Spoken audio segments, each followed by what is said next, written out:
Hi ನಮಸ್ಕಾರ ವೀಕ್ಷಕರು, ಇದು ನಮ್ಮ ಟಿವಿ ಅರ್ಪಿಸುವ ನಮ್ಮ ಸೌರುಚಿ ಕಾರ್ಯಕ್ರಮಕ್ಕೆ ಸ್ವಾಗತ. ಓಕೆ, ನಮ್ಮ ಸೌರುಚಿ ಅಡುಗೆ ಮನೆಯಲ್ಲಿ ನೀವು ವಿಶೇಷವಾದ ಖಾದ್ಯ, ವಿಶೇಷವಾದ ಅಡುಗೆಯನ್ನು ಡೈಲಿ ನೋಡ್ತಾ ಇದ್ದಾರೆ. ಹಾಗೆಯೇ ಇವತ್ತು ನಮ್ಮ ಜೊತೆ ಪ್ರಸನ್ನ ಮೇಡಮ್ ಇದ್ದಾರೆ. ಅವ್ರು ಏನು ಸ್ಪೆಷಲ್ ಅಡುಗೆ ಮಾಡ್ತಾರೆ, ಏನು ಸ್ಪೆಷಲ್ ಡಿಶ್ ಮಾಡ್ತಾರೆ ಅಂತ ಅವ್ರ ಜೊತೆ ಕೇಳುವಲ್ಲ. ಹಾಗಾದರೆ ಅವ್ರನ್ನ ಕಾರ್ಯಕ್ರಮಕ್ಕೆ ಬರೋಣ. ಹಾಂ ಮ್ಯಾಮ್, ಕಾರ್ಯಕ್ರಮಕ್ಕೆ ಸ್ವಾಗತ. ಹೇಗಿದ್ದೀರಾ? ಆರಾಮಾಗಿದ್ದೀರಾ? ನೀವು ನಗ್ನಾಗ್ತಿರುವಾಗ ಆರಾಮಾಗಿ ಇರಲೇಬೇಕಲ್ಲ. ಓಕೆ, ಏನು ಸ್ಪೆಷಲ್ ಇವತ್ತು ಮಾಡ್ತಿದ್ದೀರಾ? ಇವತ್ತಂದರೆ ಈಗ ಧನುರ್ಮಾಸ ಅಲ್ಲ, ಆದ್ದರಿಂದ ಈ ಧನುರ್ಮಾಸದಲ್ಲಿ ದೇವರಿಗೆ ಯಾವಾಗಲೂ ನಾವು ಒಂದು ಇದು ಮಾಡ್ತೇವೆ, ಪ್ರಸಾದ ಮಾಡ್ತೇವೆ. ಬೆಳಿಗ್ಗೆ ಪೂಜೆ ಮಾಡಬೇಕು. ನಿಜವಾಗಿ ಧನುರ್ಮಾಸದಲ್ಲಿ ಬೆಳಿಗ್ಗೆ ಪೂಜೆ ಮಾಡುವಾಗ ಅದು ನೈವೇದ್ಯ ಮಾಡಿದರೆ ಒಳ್ಳೆಯದು. ಹುಗ್ಗಿ ಹೇಳ್ತೇವೆ ಅಥವಾ ಮುದ್ಗಾನ್ನ ಹೇಳ್ತೇವೆ. ಅದನ್ನು ಇವತ್ತು ಮಾಡಿ ತೋರಿಸ್ತೇವೆ. ಧನು ಪೂಜೆ ಅಂತೆಲ್ಲ ಹೌದು, ಸೂರ್ಯ ಉದಯಿಸುವ ಮೊದಲೇ ಪೂಜೆ ಮಾಡಿ ಅದು ದೇವರಿಗೆ ನೈವೇದ್ಯ ಮಾಡಬೇಕು. ಶಿವನ ದೇವಸ್ಥಾನದಲ್ಲಿ ಹೆಚ್ಚಾಗಿ ಹೌದು ಮಾಡ್ತಾರೆ. ಓಕೆ, ಇನ್ನೊಂದು ಹಿಂದಿಯಿಂದ ಬಟಾಣಿಗೆ ಮಟರ್ ಹೇಳ್ತಾರಲ್ಲ, ಮಟರ್ ಸಲೋನಿ ಹೇಳಿ, ಮಟರ್ ಸಲೋನಿ ಹೇಳಿ. ಹೌದು, ಅದು ಬಾಂಬೆಯಲ್ಲಿ ತುಂಬ ಮಾಡ್ತಾರೆ. ಅದು ನನ್ನ ತಂಗಿ ಮಾಡಿದ್ ನೋಡಿ ನಾನು ಮನೆಯಲ್ಲಿ ಮಾಡ್ತೇನೆ, ತುಂಬ ಟೇಸ್ಟ್. ಇನ್ನೊಬ್ರು ಅಡಿಗೆ ಏನಾದರೂ ಸ್ಪೆಷಲ್ ಮಾಡಿದಾಗ ನಾವು ಹೌದು ನೋಡಿ ಟ್ರೈ ಮಾಡ್ತೇವೆ. ಒಂದು ಮಟರ್ ಸಲೋನಿ, ಇನ್ನೊಂದು ಸ್ಪೆಷಲ್ ಆಗಿ ಮುದ್ಗಾನ ಅಥವಾ ಹುಗ್ಗಿ ಹೇಳ್ತಾರೆ. ಎರಡನ್ನು ಮಾಡ್ಲಿಕ್ಕೆ ಅಡುಗೆ ಹೋಗುವ. ಆಯ್ತು. ಎಸ್ ಮ್ಯಾಮ್, ಈಗ ಅಡುಗೆ ಮನೆ ಬಂದೈತಲ್ಲ, ಈಗ ಫಸ್ಟಿಗೆ ನೀವು ಏನು? ನಾನು ಫಸ್ಟಿಗೆ ಮುದ್ಗಾನ ಮಾಡ್ತೇನೆ. ಮುದ್ಗಾನ ಅಂದರೆ ಅದಕ್ಕೆ ಹುಗ್ಗಿ ಸಹ ಹೇಳ್ತಾರೆ. ನೀವು ಅದು ಎಂತ ಅಕ್ಕಿ ಮತ್ತು ಹೆಸರು ಬೇಳೆ ಹಾಕಿ ಮಾಡಿ ನೆನೆ ಹಾಕಿ ಅದು ತೊಳೆದು ನೆನೆ ಹಾಕಿ ತಂದಿದ್ದೇನೆ. ಈಗ ಮುದ್ಗಾನ ಅಥವಾ ಧನು ಪೂಜೆ ಈ ಟೈಮಲ್ಲೆಲ್ಲ ಬೆಳಿಗ್ಗೆ ಮಾಡಬೇಕಂತ? ಬೆಳಿಗ್ಗೆ ಮಾಡಬೇಕು. ನಿಜವಾಗಿ ಪೂಜೆ ಆ ಟೈಮಲ್ಲಿ ಸೂರ್ಯ ಉದಯಿಸುವ ಮೊದಲು ಮಾಡಬೇಕು. ಆಕಾಶದಲ್ಲಿ ನಕ್ಷತ್ರ ಇರುವಾಗ ಮಾಡಬೇಕು. ಧನು ಪೂಜೆ ಅಂತ ಹೇಳಿದ್ರೆ ನಾವೆಲ್ಲ ಅಂತ ನಾವು ಶಿವನ ದೇವಸ್ಥಾನ ನಮ್ಮ ಮನೆಯಿಂದ ಒಂದು 5 ಕಿಲೋಮೀಟರ್ ದೂರ ಇರುತ್ತೆ. ನಾವು ನಡ್ಕೊಂಡು ಹೋಗುದು ಅಲ್ಲಿಗೆ. ಬೆಳಿಗ್ಗೆ ಬಸ್ ಏನು ಇರಲ್ಲ, ಆಗ ನಡ್ಕೊಂಡು ಹೋದ್ರೆ ಒಳ್ಳೇದು ಅಂತ. ಬೆಳಿಗ್ಗೆ ಬೇಗ ಎದ್ದು 4 ಗಂಟೆಗೆ ಎದ್ದು ದೇವಸ್ಥಾನಕ್ಕೆ ನಡ್ಕೊಂಡು ಹೋಗಿ. ಹಾಗೆ ಅದು ಆ್ಯಕ್ಚುಲಿ ಇಡೀ ತಿಂಗಳು ಮಾಡಬೇಕಿದ್ದು ಧನುರ್ಮಾಸದಲ್ಲಿ. ತುಂಬ ಒಳ್ಳೆಯದು ಹೇಳಿ, ದೇವರಿಗೆ ಮಾಡಿದರೆ ನೈವೇದ್ಯ ಮಾಡಿದರೆ ತುಂಬ. ನಮ್ಮ ಮನೆಯಲ್ಲಿ ಮಾಡ್ತಾರೆ, ಹಾಗೆ ಅದೇ ಮಾಡಿ ತೋರಿಸುವ. ಸ್ಟಾರ್ಟ್ ಮಾಡುವಾಗ ಆಯ್ತು. ಫಸ್ಟಿಗೆ ಎಂತ ಮಾಡ್ತೀರಾ? ಫಸ್ಟಿಗೆ ಈಗ ಕುಕ್ಕರ್ ಬೇಕಾ?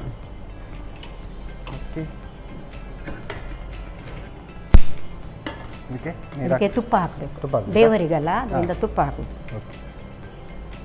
ತುಪ್ಪ ಹಾಕಬೇಕಲ್ಲ? ತುಪ್ಪ ಹಾಕೋದು ಎಷ್ಟು? ಒಂದು 3 ಚಮಚ. ಓಕೆ, 3 ಟೀ ಸ್ಪೂನ್ ತುಪ್ಪ ಹಾಕಬೇಕು. ಎಸ್. ಇನ್ನು ನೆಕ್ಸ್ಟ್ ಇದು ಕೊಬ್ಬರಿ, ಶುಂಠಿ, ಕರಿಮೆಣಸು, ಜೀರಿಗೆ, ಇದು ಸ್ವಲ್ಪ ಗ್ರೈಂಡ್ ಮಾಡಬೇಕು. ಅಂದರೆ ಈಗ ತುಪ್ಪ ಬಿಸಿ ಆಗ್ತಿರೋ, ತುಪ್ಪ ಬಿಸಿ ಆಗುವಾಗ ಇದೊಂದು ಸ್ವಲ್ಪ ಹೌದು ಇದೀಗ ತುಪ್ಪದಲ್ಲಿ ಹುರಿಲಿಕ್ಕೆ ಈಗ ಕೊಬ್ಬರಿ ಇದನ್ನೆಲ್ಲ ಹಾಕಬೇಕು. ಹೌದು, ಓಕೆ. ಕೊಬ್ಬರಿ ಹಾಕಬೇಕು ಫಸ್ಟ್. ಕೊಬ್ಬರಿ ಮತ್ತೆ ಇದು ಶುಂಠಿ. ಓಕೆ. ಹಸಿ ಇದು ಸಾಕಬಹುದು, ಆದರೆ ಇದು ಶುಂಠಿ ಹಾಕಿದ್ರೆ ಒಳ್ಳೆಯದು. ನೀವು ಶುಂಠಿಯನ್ನು ಕೂಡ ಏನು ಒಣ ಶುಂಠಿ? ಅದು ಒಣ ಶುಂಠಿ. ಓಕೆ. ಕರಿಮೆಣಸು. ಓಕೆ. ಮತ್ತೆ ಜೀರಿಗೆ ಅಲ್ಲ? ಜೀರಿಗೆ. ಓಕೆ. ನಾವು ಅಂದಾಜು ನೋಡಿಕೊಂಡು ಹಾಕೋದು. ಇದಕ್ಕೆ ನೀರೇನು ಹಾಕ್ಲಿಕ್ಕೆ ಇಲ್ಲ, ಜಸ್ಟ್ ಹೀಗೆ ಡ್ರೈ ಗ್ರೈಂಡ್ ಮಾಡಿ ಮಿಕ್ಸ್ ಮಾಡಿ ಕೊಡಬೇಕಲ್ಲ? ಓಕೆ.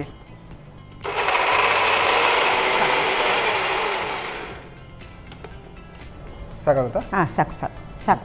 ಓಕೆ, ಒಂದು ಮಿಕ್ಸಿ ಅಂತ ರೆಡಿ ಆಗಿದೆ. ಮಿಕ್ಸಿ ರೆಡಿ ಆಗಿದೆ. ಈಗ ಫಸ್ಟ್ ಸಾಸಿವೆ ಹಾಕಬೇಕು. ಓಕೆ. ನೋಡಿ, ತುಪ್ಪ ಕೂಡ ಕರೆಕ್ಟಾಗಿ ಬಿಸಿ ಆಗ್ತಾ ಉಂಟಲ್ಲ. ಯಾವಾಗಲೂ ಸಾಸಿವೆ ಹಾಕಿನ ಅದು ಪಟ ಸರಿ ಆಗಬೇಕು, ಇಲ್ಲದಿದ್ರೆ ಅದು ಹೆಲ್ತಿಗೆ ಅಷ್ಟು ಒಳ್ಳೇದಲ್ಲ. ಸಿಡಿಬೇಕು. ಓಕೆ. ಇದಕ್ಕೆ ಅಂದರೆ ಇದು ಹೇಗೆ ನಾಷ್ಟ ಟೈಪಾ? ಹೇಗೆ ಈಗ ಬೆಳಿಗ್ಗೆ ತಿನ್ನೋದು ಅಂತ ಹೇಳಿದ್ರೆ? ಬೆಳಿಗ್ಗೆ ದೇವರಿಗೆ ನೈವೇದ್ಯ ಹಾಗೆ ಮಧ್ಯಾಹ್ನ ತಿನ್ಬೋದು. ಊಟದ ಬದಲು ಸಹ ಇದು ತಿನ್ಬೋದು, ಅಥವಾ ಹೀಗೆ ಪ್ರಸಾದ ರೂಪದಲ್ಲಿ. ಓಕೆ. ಸಾಸಿವೆ ಸಿಡಿದಾದ ನಂತರ ಕರಿಬೇವು ಹಾಕಬೇಕು. ಓಕೆ. ಇದು ಸ್ವಲ್ಪ ಏನು ಖಾರ ಟೈಪ್ ಇರುತ್ತೆ. ಹೌದು, ಖಾರ. ಪ್ರಸಾದ ಅಂತ ಬಂದಾಗ ಈಗ ಸ್ವೀಟ್ ಅಂತ ಬರುತ್ತೆ. ಅಲ್ಲ, ಸ್ವಲ್ಪ ಇದರಲ್ಲಿ ತೆಗೆದು ಸ್ವೀಟ್ ಮಾಡ್ತೇವೆ ನಾವು ಮನೆಯಲ್ಲಿ. ಸ್ವಲ್ಪ ಅದು ಸ್ವಲ್ಪ ಬೇರೆ ಉಂಟು ಮಾಡಲಿಕ್ಕೆ. ಇದು ಖಾರ ಮಾತ್ರ ಮಾಡಿದ್ದೇವೆ. ಇದು ಕರಿಬೇವು ಹಾಕಿದ ನಂತರ ಹಸಿಮೆಣಸು. ಇದು ಖಾರ ಉಂಟು, ಚಿಕ್ಕದಲ್ಲ, ಅದರಿಂದ 2 ಹಾಕಿದ್ದೇನೆ. ಹೌದು, 2 ಹಾಕಿ. ಮತ್ತೆ ಶುಂಠಿ ಹಾಕ್ಲಿಕ್ಕೆ ಉಂಟು, ಅದು ಸಹ ಖಾರ ಇರ್ತದೆ. ಶುಂಠಿಯನ್ನು ಕೂಡ ಮಿಕ್ಸ್ ಮಾಡಿ ಕೂಡ ಹಾಕಿದಿರಲ್ಲ? ಹೌದು. ಇದಾದ್ಮೇಲೆ ಇದಕ್ಕೆ ಗೇರು ಬೀಜ ಹಾಕಲಿಕ್ಕೆ. ಹೌದು, ಗೇರು ಬೀಜ. ಇದೆಲ್ಲ ಬೆಳಿಗ್ಗೆ ಹೊತ್ತಿಗೆ ಸಿಕ್ಕಿದ್ರುಂಟಲ್ಲ, ಹೌದು. ಬ್ರೇಕ್ಫಾಸ್ಟಿಗೆ ಸಹ ತಿನ್ಬೋದು, ಮಧ್ಯಾಹ್ನ ಸಹ ತಿನ್ಬೋದು. ಈಗ ಇದು ಹೆಸರು ಬೇಳೆ ಮತ್ತು ಅಕ್ಕಿ ಉಂಟಲ್ಲ, mix ಅದು ಮಾಡಿದ್ರೆ ಸ್ವಲ್ಪ last ಗೆ ಮಿಕ್ಸ್ ತೊಳೆದೆಲ್ಲ ತಂದಿದ್ದೇನೆ. ಫಸ್ಟ್ ಇದಾಕ್ತೇನೆ ನಾನು. Okay okay. ಫಸ್ಟ್ ಗ್ರೈಂಡ್ ಇದು ಮಾಡಿದ ಶುಂಠಿ, ಕರಿಮೆಣಸು, ಹೌದು, ಇದು ಒಣ ಶುಂಠಿ, ಕರಿಮೆಣಸು ಮತ್ತು ಜೀರಿಗೆ. ಅಲ್ಲ? ಹೌದು. ಓಕೆ. ಆಮೇಲೆ ಕೊಬ್ಬರಿ. ಹೌದು, ಕೊಬ್ಬರಿ ಸಹ ಉಂಟು ಇದರಲ್ಲಿ. ಕೊಬ್ಬರಿ ಸಹ ಇದು ಸಹ ಹುರಿಯುವುದು. ಓಕೆ. ಈ ಕೊಬ್ಬರಿ ಇಲ್ಲದಿದ್ರೆ ಈ ಥರ ತೆಂಗಿನ ತುರಿ ಕೂಡ ಹಾಕ್ಬೋದು. ಆದರೆ ಇದು ಕೊಬ್ಬರಿ ಟೇಸ್ಟ್ ಆಗ್ತದೆ.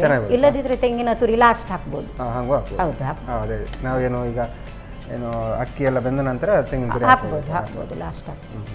ಈಗ ಇದು ಹೆಸರು ಬೇಳೆ ಮತ್ತು ಇದು ಉಂಟಲ್ಲ, ಅಕ್ಕಿ ಉಂಟಲ್ಲ, ಅದು ಅಕ್ಕಿ ಒಂದಕ್ಕೆ ಒಂದು ಇದು ಹಾಕಿದ್ರೆ ರೇಷಿಯೋದಲ್ಲಿ ಡಬ್ಬಲ್ ಹೆಸರು ಬೇಳೆ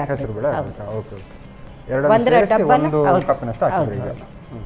ಈಗ ನಾನು ಸ್ವಲ್ಪ ಮಾಡಲಿಕ್ಕೆ ತಂದದಲ್ಲ, ಒಂದು ಮುಷ್ಟಿ ಅಕ್ಕಿಗೆ 2 ಮುಷ್ಟಿ ಹೆಸರು ಬೇಳೆ ಹಾಕಬೇಕು. ಅದನ್ನು ಸಹ ಸ್ವಲ್ಪ ಹುರಿಬೇಕು.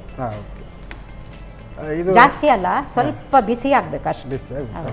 ಇದು ತೊಳೆದೆಲ್ಲ ತಂದಿದ್ದೇನೆ, ಸ್ವಲ್ಪ ಬಿಸಿ ಆದರೆ ಸರ್. ಇದಕ್ಕೆ ಇನ್ನು ನೀರು ಹಾಕಿ ಹೌದು ಬೇಯಿಸ್ಲಿಕ್ಕೆ ಉಪ್ಪು ಹಾಕ್ಲಿಕ್ಕೆ ಉಂಟು. ಉಪ್ಪು ಹಾಕಿಲ್ಲಲ್ಲ? ಹೌದು,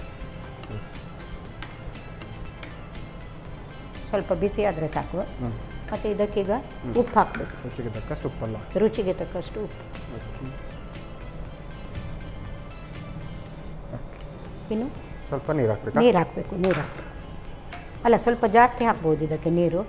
ಹೌದೌದು, ಇದಕ್ಕೆ ಡಬ್ಬಲ್ಗಿಂತ 1 ಗ್ಲಾಸ್ ಜಾಸ್ತಿ ಹಾಕುದು ಇದಕ್ಕೆ ನೀರು. ಹೌದು, ಈಗ ಪಲಾವಿಗೆಲ್ಲ ನಾವು ಒಂದಕ್ಕೆ ಡಬ್ಬಲ್ ನೀರು ಹಾಕ್ತೇವಲ್ಲ, ಅದಕ್ಕಿಂತ 1 ಗ್ಲಾಸ್ ಜಾಸ್ತಿ ಹಾಕುದು. ಹೌದು, ನಾವೆಂದ್ರೆ ಮನೆಯಲ್ಲಿ 1 ಕಪ್ ಮಾಡೋದು, ಹಾಗೆ ಅದರದ್ದು ಡಬಲ್ ಹೌದು ಹಾಕ್ಬೇಕು. ಈಗ ಇದು ಅಂದಾಜಲ್ಲಿ ಸ್ವಲ್ಪ ಹಾಕ್ಬೋದು. ಹಾಕೋದು. ಇದಕ್ಕೆ ಅರಸಿನ ಪೌಡರ್ ಸಾಕ್ಬಹುದು, ಹಾಕ್ತಾರೆ. ಹೌದು, ಕೆಲವರು ಹಾಕ್ತಾರೆ.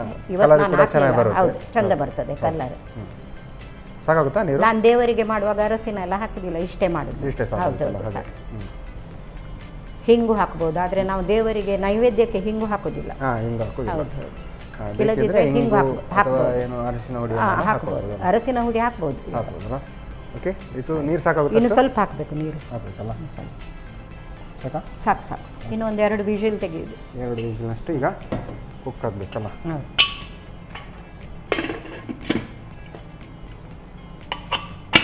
ಇದೀಗ ಒಂದು 2 ನಿಮಿಷ ಕುದ್ರೆ ರೆಡಿ ಆಗ್ತದೆ, ಒಳ್ಳೆ ಬೆಂದು. ಧನುಪೂಜೆ ಟೈಮಲ್ಲಿ ಅಂತ ಹೇಳಿದ್ರು. ಹೌದು, ಧನುರ್ಮಾಸ. ಆದರೆ ನಾನು ಮನೆಯಲ್ಲಿ ಎಂತ ಮಾಡ್ತೇನೆ ಹೇಳಿದರೆ, ಫಸ್ಟ್ ಒಗ್ಗರಣೆ ಎಲ್ಲ ಕೊಡೋದಿಲ್ಲ, ಖಾಲಿ ಬೇಯಿಸ್ತೇನೆ ಅಕ್ಕಿ ಮತ್ತು ಹೆಸರು ಬೇಳೆ, ಮತ್ತು ಸ್ವಲ್ಪ ಬೆಲ್ಲದ್ದು ಮಾಡ್ತೇನೆ. ಅದಕ್ಕೆ ಬೆಲ್ಲ ಮತ್ತು ಏಲಕ್ಕಿ ಎಲ್ಲ ಹಾಕ್ಲಿಕ್ಕೆ ಉಂಟು. ಬೆಳಿಗ್ಗೆ ಚಳಿಯ ಟೈಮಿಗೆ ಹೌದೌದು, ಬೆಲ್ಲ ಸ್ವೀಟ್. ಹೌದು, ಹಾಗೆ 2 ಸಹ ದೇವರಿಗೆ ನೈವೇದ್ಯ ಮಾಡೋದು, ಮತ್ತೆ ಇದು ಒಗ್ಗರಣೆ ಎಲ್ಲ ಮತ್ತೆ ಹಾಕೋದು. ಹೌದು, ಇದು ನಾನು ಖಾಲಿ ಇದು ಮಾಡ್ತೇನೆ ಹೇಳಿ ಡೈರೆಕ್ಟ್ ಹಾಕಿದ್ದೇನೆ. ನಾವು ಹಾಗೆ ಮನೆಯಲ್ಲಿ ಮಾಡುವಾಗ ಸ್ವೀಟ್ ಬೇಕು ಅಂತ ಹೇಳಿದ್ರೆ ಸ್ವೀಟ್ ಸ್ವಲ್ಪ ಮಾಡುದು. ಹೌದು, 2 ಆಗ್ತದೆ, ಖಾರ ಮತ್ತು ಸ್ವೀಟ್ ಮಾಡುದು. ನಾವು ಉಪ್ಪಿಟ್ಟಲ್ಲಿ ಹಾಗೆ ಅಲ್ಲ? ಹೌದು, ಸೈಡ್ ಹೌದು, ಹಾಗೆ ಮಾಡ್ತೇವೆ. ಚೆನ್ನಾಗಿರುತ್ತೆ ಅದು. ಹೌದು, ಅದಕ್ಕೆ ಬೆಲ್ಲ ಮತ್ತೆ ಏಲಕ್ಕಿ ಹಾಕಿದ್ರೆ ಆಯ್ತು. ಏಲಕ್ಕಿ ಹಾಕಿದ್ರೆ. ನೀವು ಧನುಪೂಜೆ ಅಂತ ಹೇಳಿದ್ರೆ, ಈಗ ಇದು ಧನುಪೂಜೆಗೆ ಮಾಡುವಂಥದ್ದು ಬೇರೆ ಟೈಮಲ್ಲಿ ಅಲ್ಲ? ಅಲ್ಲ, ಧನುರ್ಮಾಸದಲ್ಲಿ ಮಾತ್ರ ಇದು ಪ್ರಸಾದ ಮಾಡುದು. ಅದು ಅದಕ್ಕೆ ಬೇರೆ ಬೇರೆ ಇರ್ತದಲ್ಲ. ಇದಾಗ ಚವತಿ ಹೇಳಿದ್ರೆ ಗಣಹೋಮದು ಪಂಚಕಜ್ಜಾಯ ಹಾಗೆಲ್ಲ ಇರ್ತದಲ್ಲ, ಹಾಗೆ ಧನುರ್ಮಾಸದಲ್ಲಿ ಹೌದು ಹಾಗೆ. ಅಷ್ಟಮಿ ಹೇಳಿದ್ರೆ ಅಷ್ಟಮಿ ಲಡ್ಡು, ಹಾಗೆ ಧನುರ್ಮಾಸದಲ್ಲಿ ಇದು. ಆದ್ರಿಂದ ಈ ಸಲ ಧನುರ್ಮಾಸದಲ್ಲಿ ನಾನು ಬಂದದಲ್ಲ, ಹಾಗೆ ಅದು ಮಾಡ್ತಾ ಈ ತರ ಮಾಡ್ತಿದ್ರಲ್ಲ. ಅದು ನೋಡಿ ನಮಗೆ ಕೂಡ ಕಲ್ತಾಗ. ಹೌದು, ಇಲ್ಲ ನಾರ್ಮಲ್ ಆಗಿ ನಾನು ಎಷ್ಟೋ ಯಾವುದು ಇದು ಧನುಪೂಜೆ ದಿವಸ ಧನುರ್ಮಾಸದಲ್ಲಿ ಶಿವನ ದೇವಸ್ಥಾನಕ್ಕೆ ನಾವು ಊರಲ್ಲೆಲ್ಲ ಇರುವಾಗ ಬೆಳಿಗ್ಗೆ ಎದ್ದು ಹೋಗೋದೆಲ್ಲ ಇರುತ್ತೆ. ಅವಾಗ ಅಲ್ಲಿ ಹೀಗೆ ಉಪ್ಪಿಟ್ಟು ಅದು ಇದೆಲ್ಲ ಕೊಡ್ತಿದ್ವಿ. ಈ ತರದ್ದು ಕೂಡ ಮಾಡ್ಬೋದು. ಮಾಡ್ಲಿಕ್ಕೆ ಸಹ ಸುಲಭ, ಡೈಲಿ ಮಾಡಿದ್ರೆ ತುಂಬಾ ಒಳ್ಳೇದು ದೇವರಿಗೆ ಮಾಡಿ.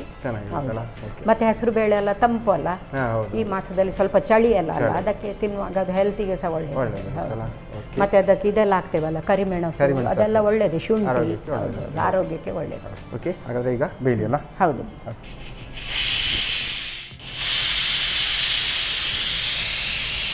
ಓಕೆ, ಆಲ್ಮೋಸ್ಟ್ ವಿಸಿಲ್ ಬಂದಿದೆಯಲ್ಲ? ಸಾಕಾಗುತ್ತಲ್ಲ ಇಷ್ಟು? ಹೌದು. ಆಫ್ ಮಾಡೋದಾ? ಆಫ್ ಮಾಡಿ ಸಾಕು. ಈಗ ವಿಸಿಲು ಸ್ವಲ್ಪ ಆರಬೇಕಲ್ಲ? ಹೌದು, ಆರಬೇಕು. ಇದ್ರ ಜೊತೆ ನಾವು ಈಗ ಏನು ಕೆಲವೊಮ್ಮೆ ಏನು ಉಪ್ಪಿಟ್ಟೆಲ್ಲ ಮಾಡುವಾಗ ಅವಲಕ್ಕಿ ಎಲ್ಲ ಹಾಕಿ ತಿಂತೇವೆ. ಆ ಕಡೆ ಎಲ್ಲ ಹಾಗೆಲ್ಲ ತಗೊಳ್ಬೋದಾ? ಹೌದು, ಹಾಗೆಲ್ಲ ತಿನ್ಬೋದು. ಸ್ವೀಟ್ ಅವಲಕ್ಕಿ ಎಲ್ಲ ಮಾಡ್ಕೊಂಡು ಚೆನ್ನಾಗಿ ತಿನ್ಬೋದು.